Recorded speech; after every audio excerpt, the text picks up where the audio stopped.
এখন কি মাস চলছে? মার্চ মাস। আজকে মার্চ মাসের মাঝামাঝি।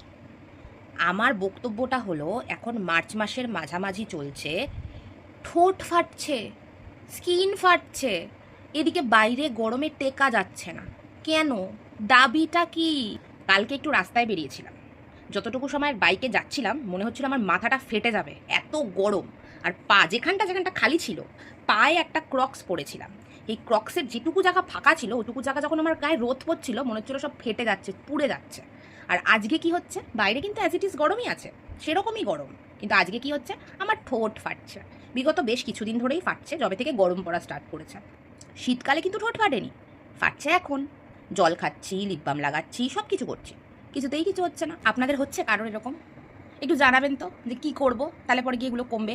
আর হ্যাঁ, ওই ফল খেতে জল খেতে ওগুলো বলবেন না, ওগুলো আমি করছি, কোনোটাতেই কিছু হচ্ছে না। আপনাদেরও কি যদি হয়ে থাকে, কেন হচ্ছে তা পারলে একটু রিজনটা জানাবেন।